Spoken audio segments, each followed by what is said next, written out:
Hey everyone, welcome. Jennie Wise here from WiseMind Soul Warrior, and I am so honored to have Dana McBride on with us. She is now one of our yoga teacher training students. She is a dear friend, and she is also a creative director for WiseMind. She is amazing, beautiful, super smart, genius woman, and I am so honored for her to be on with us today. So Dana, if you want to tell us a little bit about your experience with yoga and breath work, meditation, what your journey has been like around yoga, and also kind of how we connected, how we kind of came to be with this connection that we have. We've been working together now for going on 5 years. I think so, actually. Yeah. Yeah. Something like that. Definitely more than just a couple. But I know initially it started out just us working on a website together, and then it sort of evolved from there. And it's just sort of evolved into, I think, more of like a friendship. And I come to you with not just advice about, or I'm like, I need your help with whatever. And then it's like, well, I have this pain, which I did actually have. And I remember, like, I think we actually just talked about this, that we did a FaceTime so that you could show me some poses to help with the pain, which I feel like everything that like you've taught and like things that I've learned over all these years of really understanding that, let's just say, like, traditional medicine doesn't always answer everything. So it was a really good, and I'm open to that kind of thing. So for me, finding something else, getting in there, I will say right now, I don't have that pain. Like, I don't have it right now at all. Like, sitting here, and normally sitting would be like killer. Like, it would hurt so bad just to sit. Like, there were days where sitting, standing, laying down, it all hurt. It was like I couldn't do anything. So, and then just sitting in like a pigeon pose helped. And Yeah. And it's interesting too, because I know you had done some chiropractic stuff. And so, and chiropractic is great. So again, kudos to all different holistic healing modalities. But I'm saying for your particular case of what you were struggling with, that you needed something in addition to what you were doing, that you were still having the pain that you were having. And so that's why you had started doing yin, right? And you started doing what I was teaching you was a supine twist. I mean, it literally was yeah, I love pulling your that too. knee into and taking across and twisting, very gentle yin pose. And I don't remember the other ones off the top of my head that I taught you, but the point is that there's a lot of yin poses, especially if you sit a lot or if you're struggling with different types of back pain or just keeping your back like young and limber, if that makes sense. Those yoga poses, whether you're flowing, a slow flow or yin, will help your back and your spine to stay healthy. And a way to kind of think about that is it's almost like the Tin Man, the Tin Man, like you're putting oil into your spine. You're keeping the fluids in the spine active and young, so that again, the spine is young, and so that is going to help you with like how you're feeling, obviously, whether it's pain or just feeling more vital and more energy, because our spine health has a lot to do with the rest of our health. It's just, to me though, it's just amazing that, like, when I first had this pain, when it first came up, I couldn't even, like, I was stuck, like, bent over. I couldn't even stand up. I told my husband, I said, I need you to stand me up. If I start to yell, just keep standing me up. So, but now I can do, like, I love, like, I'll do like yin every day. And it's just, I can actually, I've gone further than I have before, just even in my yoga practice when I was in my early 20s, just, but that was more, I was trying to use it as like a fitness thing. But this time I was like focusing on, the stretching, the letting my body like release or open up or however you want to call it. And it was totally different. And I was going to tell you one of my other favorites is the rag doll. I love that. I'll do it like if I've been sitting at my desk too long, I will just stand up and just bend over and let my body hang there, and it feels so good. Yeah, and I love pigeon pose, by the way. That is one of my all-time favorite yin poses is pigeon. And I can stay at this point on each side. Literally, I could probably lay there for 10 minutes on each side. That's a lot. Minimum is like 3 to 5 minutes, right? You want to hold the yin poses for 3 to 5 minutes, because preferably 5, because that's what allows you to get into the ligaments and the fascia and really release the muscles. And then there's a whole nother science behind yin that we don't have time to talk about today, that actually is training your brain and changing the great matter in your brain. And it's actually a form of mindfulness and meditation, because you're sitting the body still. So that's a whole nother conversation. All right. But we're going to refocus. The other thing is that you also have started a meditation practice too. Yeah. Right? So share how that's been going for you, because that's new for you. It is very new for me. And I'll be honest, I was afraid at first. I was thinking I couldn't do it because I do have ADHD, which is and if anybody that has it, that sometimes no matter how hard you try to focus, all those thoughts, that stream of consciousness is just flooding in all the time. Even when you're working or you're focusing on one thing, but still all those things are just like ticker tape in your brain. So I was afraid that meditation wouldn't work. So, and then I know Jennie said, why don't you do it for like a minute, 2 minutes, just try it really slow. But I, overachiever that I am, decided to try for like 5 minutes, and I did it.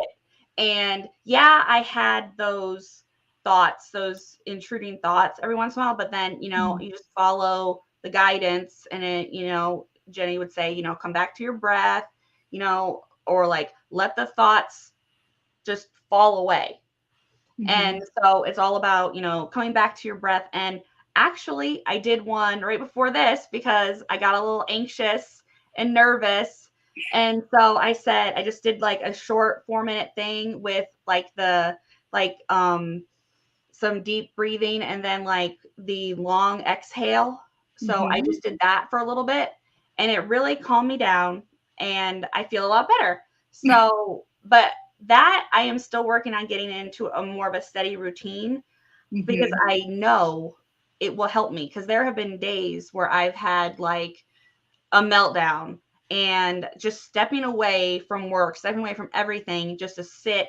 And sometimes like I do just in the dark even, and just sit in there with my eyes shut, just in a nice quiet place, and then just breathe. And it helps me like refocus. And then when I'm done, even if it's like 3 minutes, I'll feel so much more energized and revived and just better. And almost like when you first wake up and you're like ready to start the day. So that's sort of like, that's how I kind of feel after I do like a power meditation, is what I'm going to call it. I love it. I love it. I love to hear that. So tell us a little bit. So you mentioned the overachiever, right? So that's one of the samskara patterns that you've been working on. And you and I have been working different yoga psychology consultations and coaching and different things over the years. And we're going to go deeper into that journey in yoga teacher training.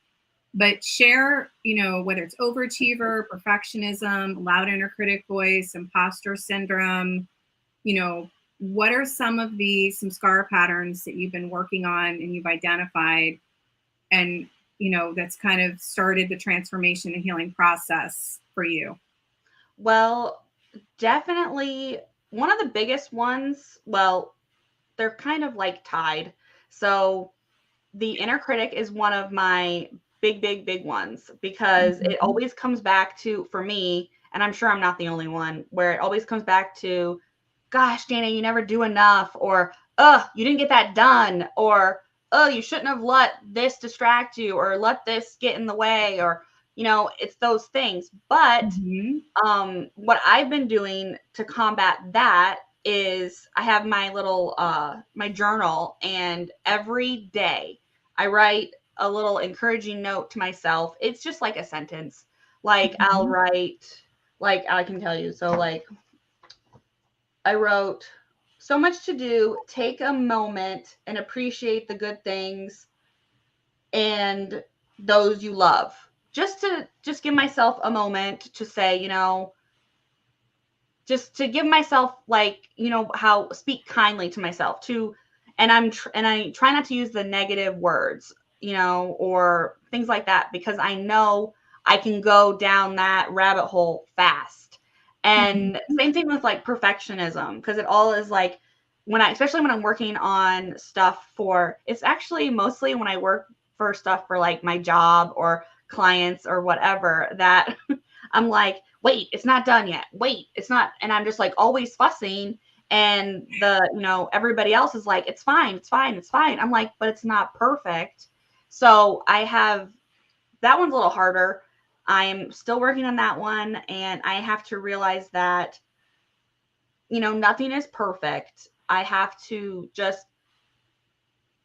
I don't want to say lower my standards, but lower my expectations. Yes, exactly.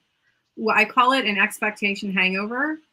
Okay. That you can put so many expectations on yourself, and then you create that stress from putting all those expectations on yourself. So that's what perfectionism is, right? That perfectionism is an illusion. It's not even a real thing, because there is no perfect. It's like it's an unattainable thing that we chase after when we have perfectionism as a pattern. So again, I'm raising my hand because I'm a recovering perfectionist, and I will be working on that for the rest of my life, right? So, and I know you will too. So it's just one of those things of like, every time we notice that thought is coming and every time we redirect it, it becomes easier and easier to not beat ourselves up about. I will say that is true for me. Once I catch myself being a little much, I step back and I each sort of like reevaluate the situation. I'm like, is the client happy? But you know what's weird? I don't do that with my stuff. Like, I do not, if I'm doing like a project around the house, I'm like, oh, it's fine. If it's not perfect, you know what I mean? I'm like, oh, that table setting, I don't like it, but it's fine. Just leave it for now.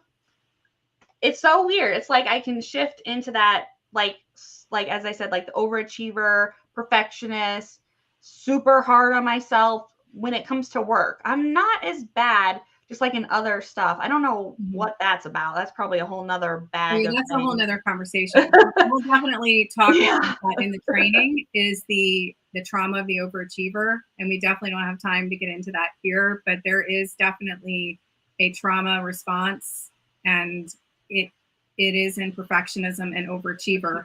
And it doesn't manifest that way in everybody, right? That trauma manifests, the patterns manifest different ways for different people.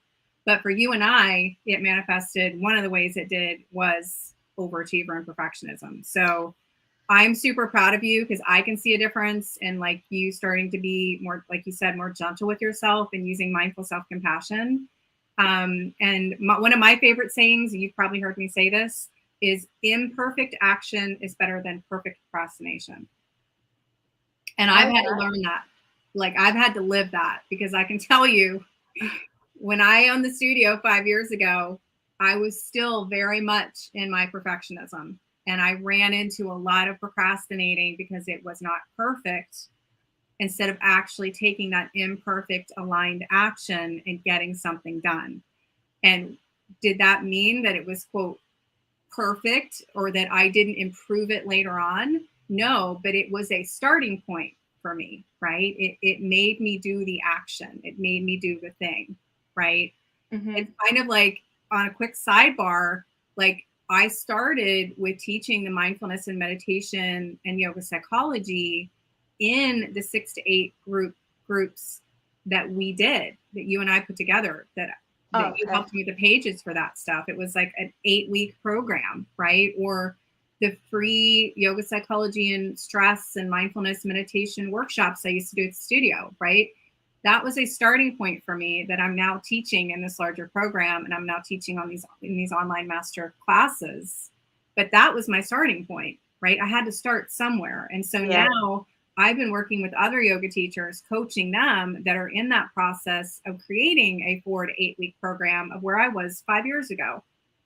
So again, everything is like, baby steps, and just being patient with yourself, that everything will come as you're ready, and not always feeling like you have to be, that's the hard part. Yeah, you are where you are right now for a reason. And when you're ready, these other things will fall into place when the timing is right, versus like trying to hustle for those things, right? Going more in the flow versus hustle. Okay. Because it's like the thing that I have I have a mirror that has like a dry erase. And one of my favorite things, it's just like sort of like affirmations, just some nice things. And what's actually really cute, this is like a side note, that people, because it used to hang in like my like the bathroom that people would like come to, like who came to my house. Mm-hmm. And so they would write notes to me, and some of them are so cute. Sweet. But my favorite thing is, just because things don't seem to be going according to plan doesn't mean you're not on the right path. And that, I came up with that, and I was like, yeah, that was so profound to come out of me. And and I was like, I gotta write that down. And I love looking at it, because those moments when I get frustrated, or I'm feeling discouraged, or I'm feeling like I'm not where I want to be, I take a minute and I think about that, and I'm like, and I kind of do like a mini recap, rewind, and I'm like, look at what you have done. Look at how much you've grown. Look at things that maybe you're not exactly where you saw yourself, but that's okay. And that's sort of what the whole thing about life and growing and improving is all about, right? Right. Tell me again what the affirmation was. You said something down the right path. Oh, I said, sorry. I said, just because things aren't going to plan doesn't mean you're not on the right path. So I like that. That's just, like I said, something I think about to myself, and it helps me. Because like I said, like so many people get stuck, and I know I could be like a type A, and I think you can be too, where you have this set schedule of things, and then when something gets thrown out of whack, sometimes there's that moment where you're like, oh my gosh, what are we going to do? And then you have like, that's where you either have that mini freak out, or you take a minute, you take a pause, and sort of. Because I can tell you, like, again, I feel like that's what I call like the soul CEO, like the CEO mindset is like, I am much, much, much better at being able to take a pause and to be able to have flexibility and going with the flow. And every year that goes by, even every month that goes by, that gets better and better and better for me to be able to step back and not get so, overwhelmed if something happens that we weren't expecting. And that's a muscle and a way you can train yourself and your brain through meditation and breath work to be able to become better and better and better at being able to pause and have that stress and emotional resilience. And you will see that on a daily basis in your life as you step off the mat or you step off your meditation pillow. You will notice these little nuances of how you respond to things differently. Right. I feel like I am a little bit, and it's funny because like when I'm around like family and friends, sometimes they're like, how can you just be so okay with stuff? Like a lot of people will describe me like I go with the flow, but then I have other people that will describe me as I'm very fussy and picky, and I'm like, I am both of those things, and that's, I think, what makes me me, but I still feel like I'm learning and growing, and I'm trying to be better. And I think that's what a lot of people, I think, don't really think. They either think that they can't change, or I don't want to say change, they can't grow or improve, or they think they don't deserve it, or they think, I don't know, whatever reason it is, but there's always something, or maybe they're afraid that they won't be able to. And I've been there, and I've been afraid, like, for so many things, and you know this. And so sorry to interrupt you, but speaking of like fear, tell me, let's talk a minute about the Asheville retreat. Let's talk about the family, or the fire transformation, one of the things that you released at the retreat, what that was like, some scar patterns. Let's talk a minute about the Asheville From Institute retreat, what that was like. Well, for starters, the location was amazing. I loved, like, we were just like nestled in the mountains, and it was really cool. And it was, okay, so sometimes I can be afraid of the dark. So it did get really dark there. So that got me kind of nervous, but I was surrounded by people that I felt secure and comfortable with. So I felt okay. But it was just like, because I swear we heard coyotes or something. But anywho, it was a really great experience. And I've never done anything like that, like an overnight retreat. And it was not, what my favorite thing was, though, was, well, two things. Was hearing, sorry. I'm having like give me 1 second. Okay. Like a cough attack.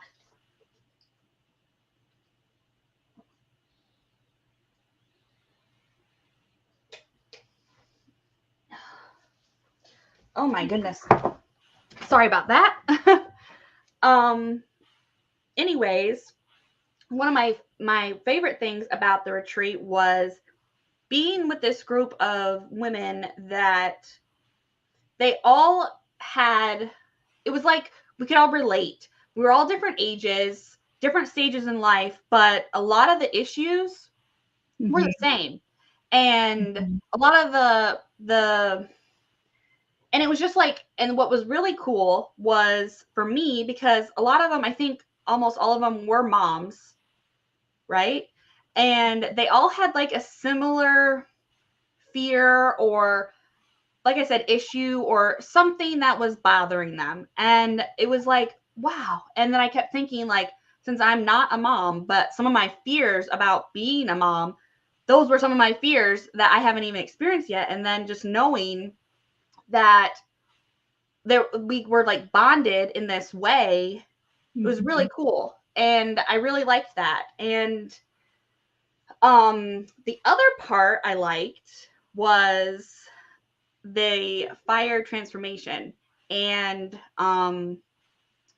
that was something, again, I've never done before. And I mean, I've done some burning bowl ceremonies with you, but this was totally different. It was bigger, and it was just, I don't know how to explain it, but like it was like freeing, and it's like it opened my soul. I don't know, like it, and sharing, Jennie had us write a letter to whoever, like ourselves, to a person. And I wrote it to me, and just another side of me, what I called Fearful Dana, because I am afraid of a lot of things, and I needed to, and I dwell on those things, and I feel like I don't want to dwell on those things. I don't want to go through life being afraid of some of these big things. I don't want to go into all of that, but it was nice to share that, and again, to build that bond with those other women, and then just like set it free and release it, and just like release it into the ether, just let it go. And I'll be honest, ever since then, there have been little things that sneak up, but for the most part, a lot of those big things that I've been freaking out about, worrying about, being afraid of, haven't really creeped back up. And I say I owe the retreat to that, and Jennie showing us how to end the bond and like the friendship. And it was a really cool thing to be a part of. And it was like almost magical in a way to me. It was just really neat. And like watching the smoke like go out just as your letter is being burnt, and I liked it. It was great. Yeah. Well, I was so super proud of you. First of all, for those of you that jump on and off, or if you watch the replay, definitely let us know where you're joining from. Because if you don't let us know, we don't know you're there. So I'm also going to put hashtag replay for those of you that watch the replay of this. Let us know like what resonated for you. And I see we've got some folks on. So let us know where you're joining us from, who you are, so we can know who's joining us. Okay. So first of all, with the fire transformation, we will be doing that again in our spring / early summer. We're still working on the date of that. It's going to be late spring, early summer. That will be in Asheville. And we will be doing a fire transformation there as well. And I can tell you for me as the teacher and as like the mentor that was guiding you guys through this process, I've talked about this with other students too. It was just such a privilege and so life-changing for me to be able to witness you guys and to hold space to just watch you guys, in your transformation and healing process, and that you were doing the work. I was simply a guide taking you along the way. Does that make sense? So Yeah. and I still like get goosebumps just like thinking about it, because I remember you like standing there with your letter and being like, fearful Dana, and like starting it, and like I was so nervous, and you were claiming it, right? You have to name it to claim it. You have to feel it to heal it. And you were claiming it and you were releasing it, right? You were letting it go. And so that is part of the heal, detox, transform process, is you have to let it go. You have to release the things that aren't serving you so that you can fully be able to heal. Does that make sense? It does. Yeah. I can see that now. Like, if you asked me that, like told me that 10 years ago, I'd be like, whatever, that doesn't work, stuff like that. I'd be one of those people, one of those negative people about it. But, after trying like talk therapy, counseling, just medications, all kinds of other things, it's like, and I think I told you this before, where I feel like I'm like above that stuff, where when someone tries to try their strategy, that I'm like, I see what you're doing. I see the game you're trying to play. That's like how I see it in my like head.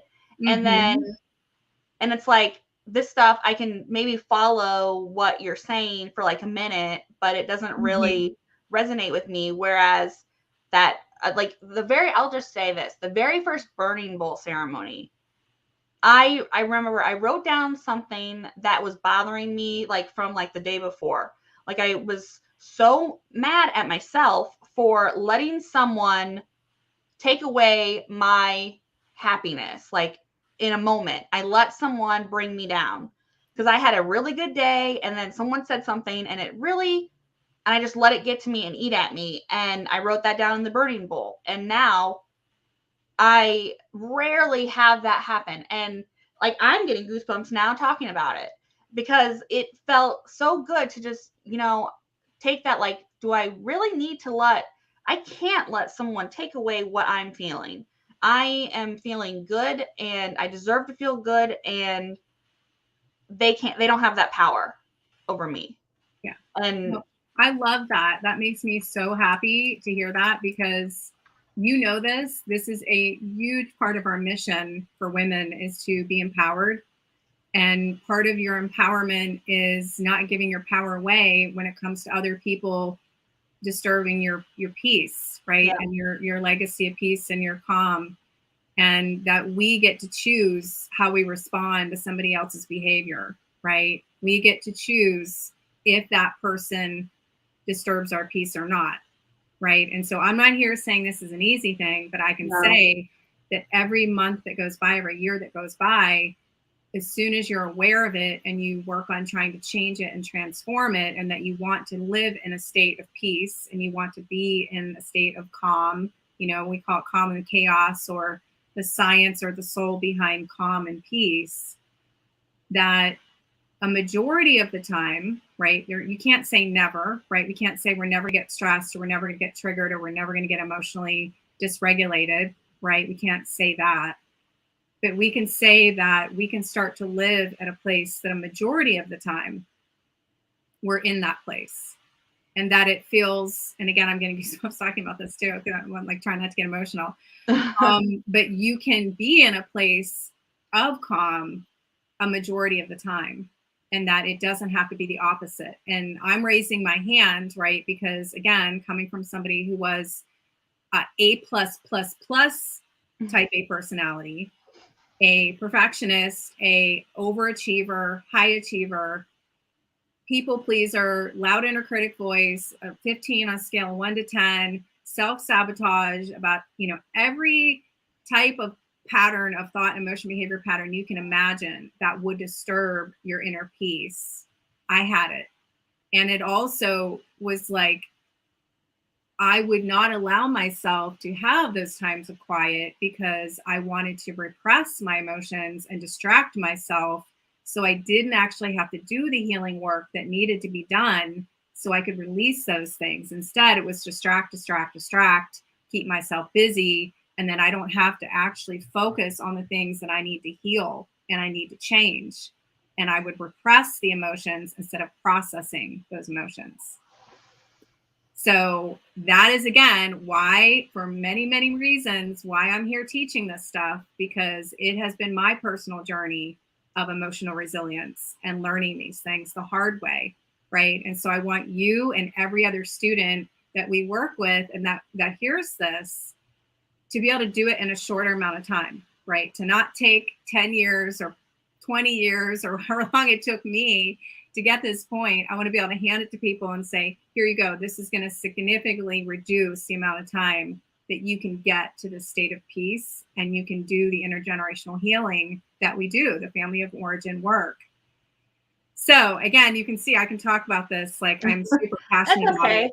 I like that. I like that because it shows, to me, it shows that you're passionate and that you care. And I think that's important, because there are some people where, like, I've seen, like, where, teachers treat their students like a number almost. We're like, okay, next.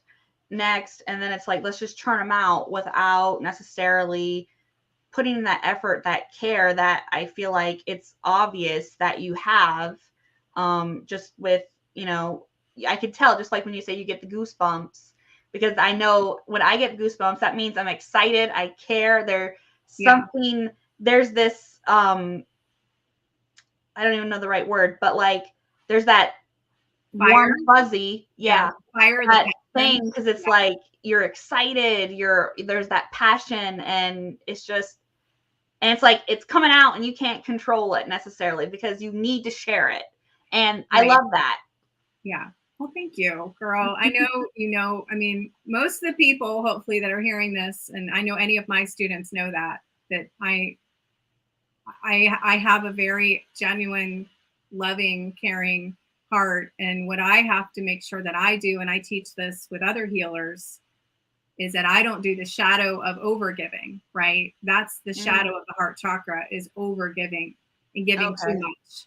Because I do have such a loving heart, I really do. And so that's my samskara pattern that I have to work on now at this point, is not overgiving, because I will give so much of myself. It's kind of like when we did the fire transformation, I was right there with you guys. I was like putting my hand on you guys and like, in your energetic space and doing everything I could to like help you release it. And then when that was done, I was like drained, like I was happy and I was, glad to do that. But the point is, like, I give so much of my energy, if that makes sense. I give so much.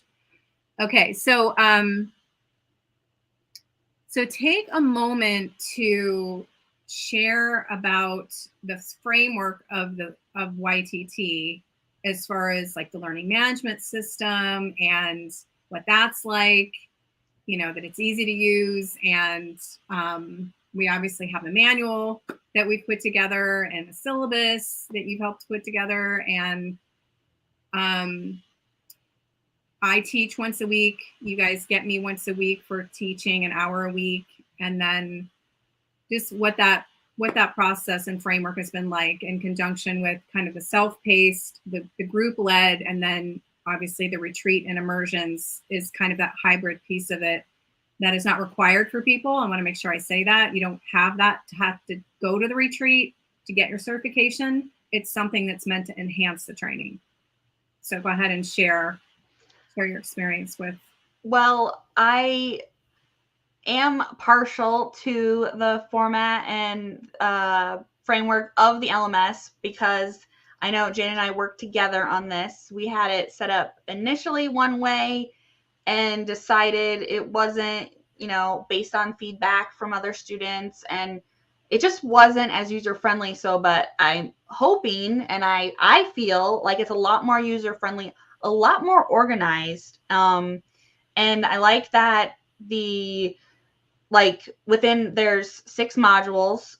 And so within each module, we have a week, and then there's lessons with videos and handouts and text and coordinating manual pages, trying to just make it all like homogenized so that you can find what you're looking for, learn what you need to learn, what you want to learn, explore what you want to explore, and kind of do it at your own pace or aligned with what Jennie is teaching in the group, which I think either way works, because I know for me personally, I can think of 2 things I'm really excited to learn more about and understand.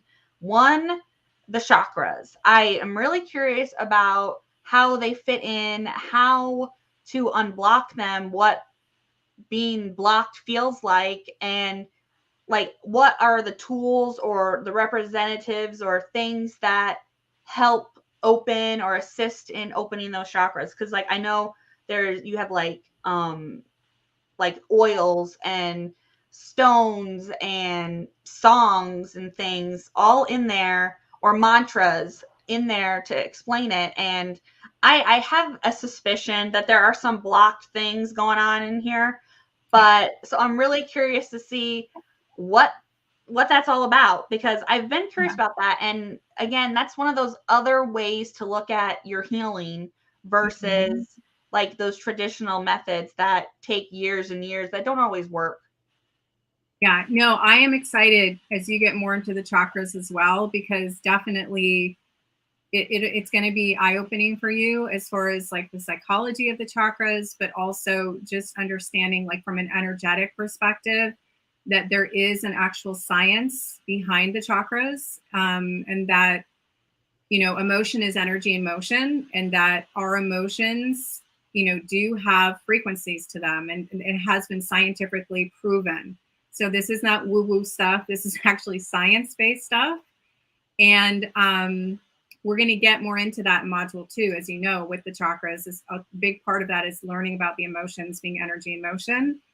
And also how, when you're in different frequencies of emotions like shame, guilt, anger, apathy, when we're in these lower vibrational states, it's going to pull our whole energetic state down, and it's going to affect our mental health, our physical health, how we feel, like the amount of life force and prana and energy that we have, right, is based on our frequency and our energy. And that when a thought comes in, we put the negative or positive prana, the energy spin on that thought when it enters the mind. And then that's when the mind thought, emotion, behavior pattern starts to go. So that's the neuroscience part of it.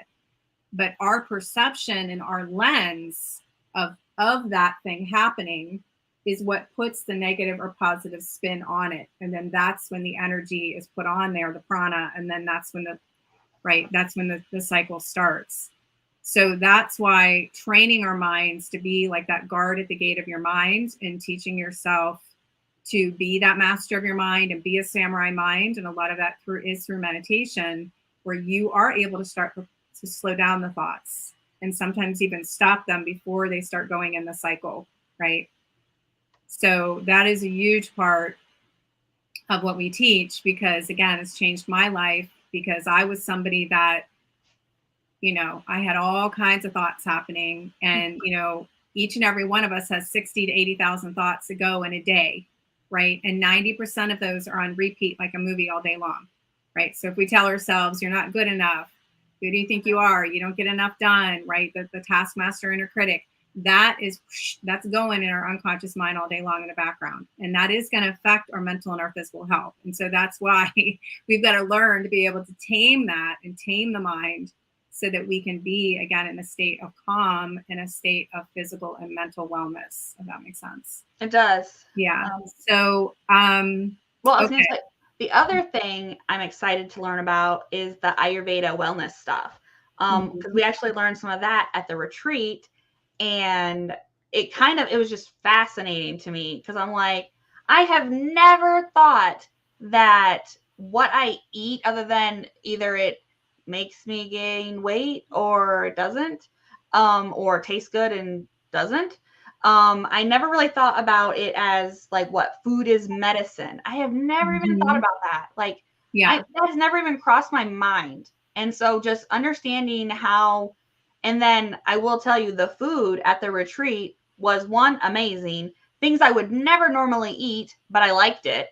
And I didn't feel bad. I didn't feel draggy or blah, like after you eat. I didn't feel that at all. And I do feel like that a lot at home. You feel light, like, because it's vegan, but we're not here to say that you have to eat vegan. We're just saying that I still eat meat. Vegan. But that, again, has been part of my healing journey also, of figuring out that food is medicine, and that there is energy in food also, and that the food that you eat can either give you energy or it can take away energy, right? It can give you life force, and it can give you prana, and it can make you feel good, or it can drag you down, right? And so that's your physical health, but also obviously it affects your mental health too. It affects your mood. It affects like everything. And so that's one of the reasons why we're doing the gut detox and starting to teach you all about that in more detail, is because it does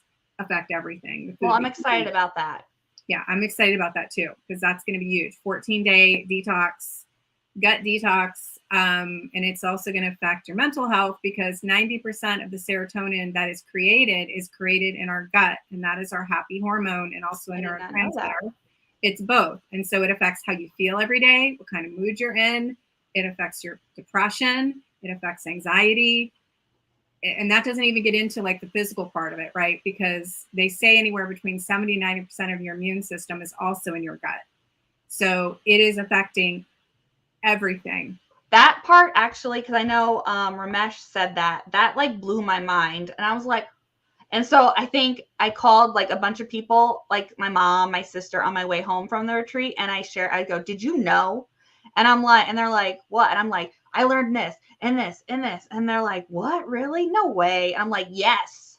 Well, I remember the first time I heard the term like leaky gut, and somebody was like, you have not leaky gut. And I was like, what in the heck? But it basically is little tiny holes, like layman's terms. It's little tiny holes in your gut. Okay, so it's literally leaking? It's literally leaking toxins. Okay, see, I did not think that. It is leaking toxins into your bloodstream. So normally, the gut and all of that is meant to be a filter, right? And so when your gut has gotten so unhealthy, you can get something called leaky gut, which is what I had. So basically, you imagine these toxins and these things that are supposed to be eliminated out of the body, right? They're supposed to be released and eliminated, are going out into the bloodstream. That's what leaky gut does. So those toxins are in your bloodstream, and then you wonder why you would be absolutely exhausted and chronically fatigued, or not foggy brain, or some of these other symptoms that happen. Or just not feeling good. You're just not feeling good. You're feeling exhausted, like not being able to function in your own body. That's what that feels like. And again, I'm raising my hand for my own personal experience. That's why I'm teaching this 14-day detox, because I have been in the other place where you could barely even function on any given day. I've been at that place. I know, like for me, like I don't know if it was just the combination of the foods, the yoga, everything, or just me not sitting around doing nothing. But like I lost like 5 pounds over that weekend. And I was like, and I swear I could be just could be something in my head, but I'm pretty sure it like kickstarted something because I would like walk on my treadmill or do like a vinyasa flow Mhm. kind of thing, like more of an active yoga. Mhm. And I could see the scale changing and my tummy feeling not as bloated. And I was like, Mhm. But then, of course, I go back to my normal routine, but I am trying to incorporate some of those teachings. And I'm definitely doing like more organic. And I'm just trying to, I have learned that you can't just jump right into it because, especially like when you live with like, family, whatever, you can't just be like, okay, family, we're going to start eating vegan and we're going to start doing all this stuff and no more candy, no more chips, no more whatever. And everybody's like, what? And Yeah. so I know you have to just kind of ease into it. So Yeah. I'm Well, excited to learn more. yeah. Well, I'm excited to teach you more. So, one last thing as far as the consultations. So, right now we are offering what we're calling a customized yoga psychology consultation throughout the weekend. I've opened up time in my schedule tomorrow and Sunday and tonight, this evening into Monday. And so this is ending Monday the 7th. So if you're feeling called to talk to me about Wise Mind Soul Warrior, or if you are wanting to learn more about what we do with other students, that's what this consultation is about. So you're basically going to get like a customized discussion with me where you're going to tell me, what you're struggling with, what challenges you're dealing with, whether that's relationships, depression, anxiety, stress, burnout, whatever it is, chronic fatigue, whatever.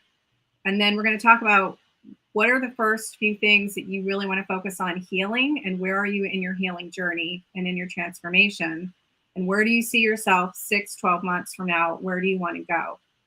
And based on the different options that we have as far as yoga teacher training or self-based options, based on the level of where you're ready to energetically and time and financially put in, I will make a recommendation on here's what we would recommend. And if it's somebody who's ready to step into teacher training and they're excited and they're ready for change and they're in that place where they're ready, because that's another reason why we meet with people, is to see where are you on your journey right now? Have you done other things? Have you done talk therapy? Have you done these other things? Are you taking medications, or wherever you are, that you are ready to step into something like this? And if you're not, that's okay too. Like whether maybe it's a self-paced program that you're ready for right now, and that's okay too. So that's the whole reason. And there is no obligation, there is no pressure, right? So share your experience and what you've heard from other students of getting on a consult call with me and what that's like. Well, I was going to say, or if you feel like those other things weren't working for you, or they're not working for you currently, or just if you feel like there has to be something different, something better, another way to look at things, that's definitely, I think, what WiseMind is for. It opens your eyes in a different way. And I like that. But as far as a consultation, I know we have done some, and for me, it's, you are definitely receptive. It's like, you're like, tell me what's going on. And so I tell you, and then you're like, that, and it's like, you can almost zero in to what is the cause and Mhm. some ideas of how to fix it. And it's kind of like, and then you're like, check in with me again. Let's talk again. And, and you're not pushy about it, which a lot of people can be, or they can be overly salesy. You don't come off like you have an agenda, which is important. And I think, and again, that goes back to you caring. And one of the other things I was thinking about is, if you're like, well, I'll try it, but I don't know what she's going to be able to do for me, I'll say she will be able to do something, because no matter what walls, boundaries, blocks that you have, like preventing you from doing this, or preventing you from growing, improving, whatever, she will break that down. she'll help you get in there, break it down, and the emotion, the freedom, the relief and release, it will be huge. And it could come in waves, it could come in, slowly, but it will come. And it's all like, you have to do the work, but it's worth it. And Jennie will help you. Like, she'll guide you. She's going to be your guide. And it's good to have someone on your side like that. And I can tell from not just our talks, but from other talks that you have like this capacity for understanding for multitude of different triggers, issues, just whatever people are going through. It's like you have that, it's not an empath, right? Like, you have that spirit about you. And I like that. And again, it goes back to showing that you care. And I think that's really important. And I think it's valuable, and I think you're valuable, and I think it's worth it. And I'm not just saying that because, I'm here on this video. I believe it. And it's starting to just all make sense. And especially in this world where everything is just crazy and chaotic, if you can make one thing make sense, I think it'll make your world, your inner world, feel so much better and balanced and just free. You'll feel good, and you'll share that with your family and your friends, and then your whole around you is going to be good. I just think it's worth it. And it's always a good experience. Well, thank you for saying that. It's true. So funny because our Archana said this too. She goes, well, no matter what you do, believe me, that'll be worth your 30 minutes that you have a conversation with Jennie, because no matter what ends up happening, she gives you 100% of her attention, her time. And that's what I'm saying. It is a customized consultation. Like, I am giving out of karma, out of generosity. No matter what you do, I'm giving my time and my energy, and I'm being there, and I'm holding space for that person. And it's not like you're reading from a script or a textbook. It is from you, your experience, and it's real. And I think that is what makes it different and important. And like I do agree. The 30 minutes, take 30 minutes. What would you be doing? Take the 30 minutes, talk to her. If it's not a good fit, it's not a good fit. But if it is. And we normally would charge $150 for this, right? So that's a whole nother thing. Like, I'm offering this for free, right? I'm offering my time for free, right? So that's a whole other thing. So just take that into account, that I don't usually carve out my time like this the way I am, that I'm carving out the whole weekend and this evening and into Monday to be able to meet with people. So I'm here in support and in generosity of however I can support students, and however that aligns for you right now. Because again, I'm not here to try to talk anybody into anything. I am here. You just want to help. I just want to help. Yeah. I mean, it's like, people have to be ready to do the work, right? I'm simply a guide. I'm taking them through the inner work. And I feel like ready we need that now. Like, we need more people that are wanting to help and just be there for each other. And I think that's just what the whole world needs right now. And if you need it, and like, I feel like just schedule an appointment. It's, just do it. It's worth it in the end. Well, it is. I mean, again, I can say that with all sincerity, that when I am on those calls, I am 100% present with that person. And I'm giving, again, all my time and my focus 100%. And I'm listening, and I'm, again, doing an intuitive, customized consultation with that person.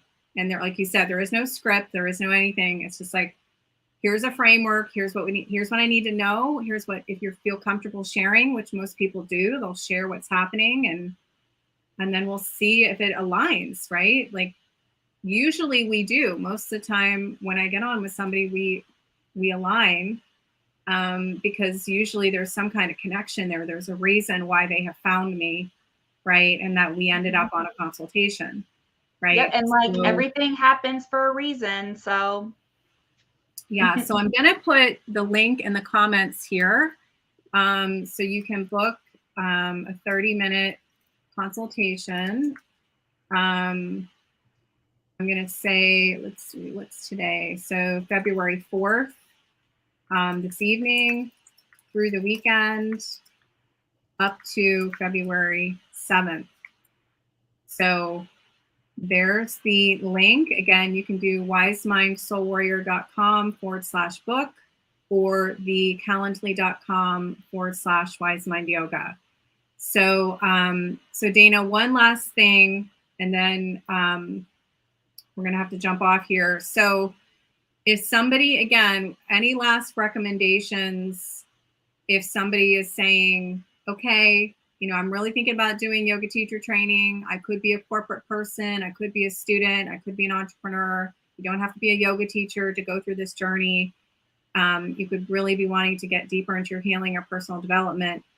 What would you tell that person that's thinking about getting on a call with me or considering exploring yoga teacher training with us, you know, but they're like, well, I don't know if I want to teach yoga. What would you tell that person?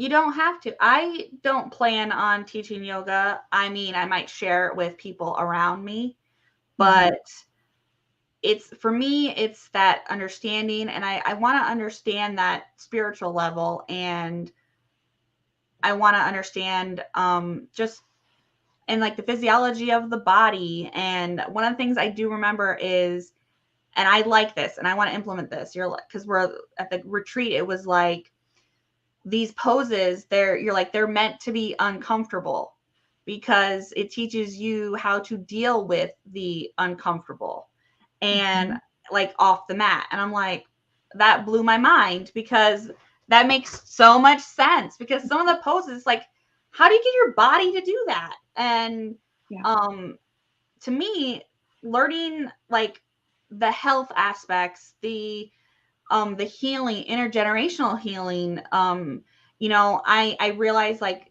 well, I kind of passed along to like my parents, and you know, they're, you know, everybody's family has something, and I feel like if I can't, you know, and I don't have kids, but I can share it with them and hopefully help with whatever maybe they're struggling with. And I just feel like it's a good way of something to share, or like you would keep it to yourself, but you're going to end up sharing it in some way.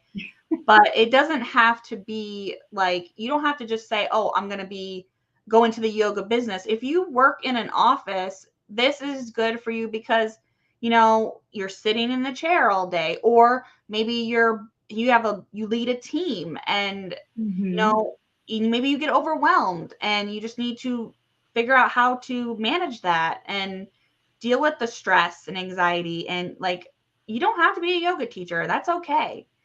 You can be, you know, whatever you are and whatever you want to be. I feel like you're going to learn a lot no matter what you decide to do with it. And there'll be things that resonate with you, again, no matter what you decide to do. And things that will help you, and little tips and tricks that you're going to carry with you forever. And that's what makes it valuable to me. Yeah. And you're definitely learning, like you said, life skills. Like yoga is a tool for healing, a tool for transformation, and it's life skills. And it's really about you taking those skills off the mat.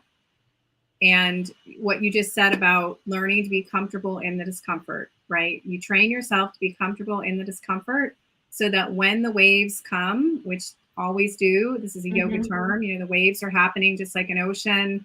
Like the waves of life are going to continue to come, but we can learn to ride the wave like this, right? So the little waves of emotion versus this, right? We're no longer doing tidal waves. We're little tiny waves, and we get to stay in that place a majority of the time. And that's what I'm talking about with the legacy of peace and being calm in the chaos. And I've been teaching this stuff now for over 5 years, probably going on 6 years. And this was relevant before COVID happened, but it is certainly relevant during the pandemic. Yeah. So But with that, I am going to jump off. And I want to tell you, thank you so much, like so much gratitude for you taking the time and the energy to get yourself here, to share your experience, to share your truth, to share your experience with me personally, and also for stepping out of your comfort zone to be on here with me to do this interview. So thank you so much. Thanks for having me. And I know we will be doing this again because I know we have other stuff that we're going to share, which we don't have time to do right now since I have to jump off, but we will be talking more about the inner circle and some of the other things that I think at this point it makes sense to probably set up another one that we can get on like this and we can talk more about that. Okay. Okay. All right, girl. Well, I am sending you so much love, light, and blessing. Thank you so much. And I will talk to you soon. Everybody else, I hope you have a beautiful rest of your day. All right. Take care. Yep. Bye. Bye.